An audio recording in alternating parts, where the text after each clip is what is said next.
Introduction to Learning continues. Learning and habituation. एक फ़र्क है हैबिचुएशन और लर्निंग में. जब हमारी बिहेवियरल रिस्पॉन्स डिक्रीज हो जाती है, जब कोई स्टिमुलस हमें बार बार पेश किया जाए, उसे हैबिचुएशन कहते हैं. जैसे कोई अनोखा या नया सीन या कोई थ्रिलिंग ड्रामा या कोई भी ऐसी चीज़ जब पहली दफ़ा देखें तो जो हमारी रिस्पॉन्स है वो ज़्यादा होती है, लेकिन उसके बाद वो डिक्रीज हो जाती है उसको देख लेने के बाद. हैबिचुएशन का फ़ायदा ये है कि ये हमें फोकस में रखती है. हम नए से नए आने वाली चीज़ों पे तवज्जो दे सकते हैं और पुरानी चीज़ों को जिन्हें हम देख चुके हैं, सीख चुके हैं, उन पे इतना वक्त ज़ाया नहीं करना पड़ता. तो हैबिचुएशन हमें आगे लेके चलती है.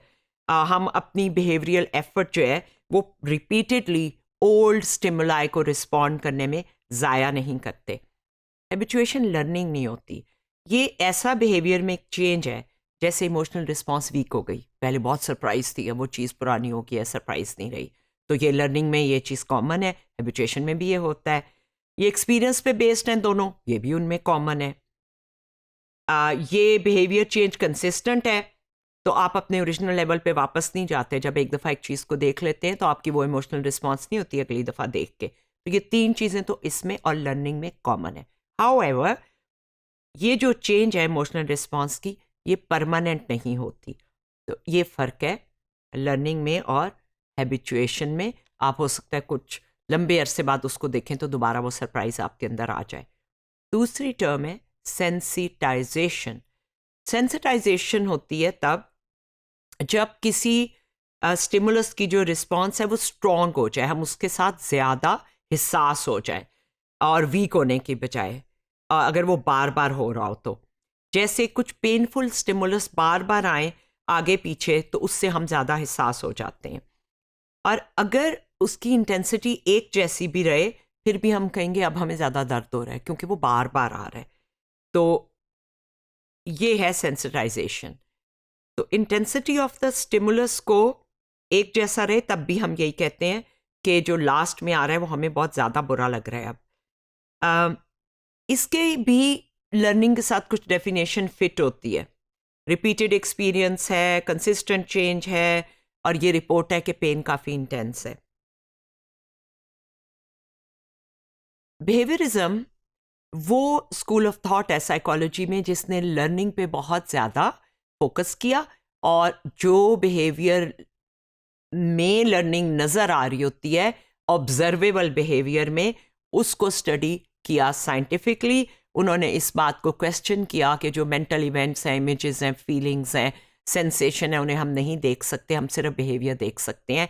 मैंने इसे हाथ लगाया, मैंने हाथ उठा लिया, मैंने आपको नहीं बताया कि ये गर्म था. हाथ उठाने से आपने कहा कि या इसमें करंट आ रहा होगा या ये गर्म था. आप सिर्फ बिहेवियर देख सकते हैं. तो ये वॉटसन ने इस स्कूल को एक तरह से आइडिया दिया था, तो ये बिहेवियरिज्म स्कूल कहलाता है. इन्हीं आइडियाज़ पे बेस होके बिहेवियरल एनालिसिस बने थे. वॉटसन के आगे उनके एक सक्सेसर हैं B.F. स्किनर, उसने रेडिकल बिहेवियरिज्म का टर्म दी थी. उसने कहा कि बिहेवियर एनालिसिस करें, बिहेवियर को छोटे छोटे टुकड़ों में डिवाइड करें. एकदम से वो काम नहीं हो रहा होता, उसके छोटे छोटे एक्शन हैं. किसी को आपने सलाम करना है, पहले नज़रें उठानी है, फिर वो अल्फाज का पहला लफ्ज़ बोलना है. तो अगर आप उसके हर स्टेप को इनकरेज करेंगे तो बच्चा सलाम करना सीख जाएगा. इन्हीं आइडियाज़ पे बेस करके जो है वो बिहेवियरल एनालिसिस बने, और हम पूरे बिहेवियर को चेंज करने की बजाय उसके छोटे छोटे जो यूनिट्स हैं उनके ऊपर फोकस करें. मसलन अगर आप एक कबूतर यानी पिजन जो है वो तेज़ी से चोंचे मार रहा है एक स्क्रीन पे जो हमारे एक्सपेरिमेंट्स में हम करते हैं, तो हम ये नहीं कहेंगे कि वो भूखा है, हम ये कहेंगे कि वो उसने काफ़ी देर से खाना नहीं खाया. क्योंकि काफ़ी देर से खाना ना खाना आप ऑब्जर्व कर सकते हैं, भूख उसके अंदर है जो कोई ऑब्जर्व नहीं कर सकता. हम बिहेवियर से किसी की भूख का अंदाज़ा करते हैं, हम किसी के तेज़ दौड़ने से उसके खौफ का अंदाज़ा करते हैं, लेकिन खौफ या भूख अंदर है. तो वो ये कह रहा था कि अंदर के इवेंट्स की बजाय ऑब्जर्वेबल बिहेवियर पे फोकस करें.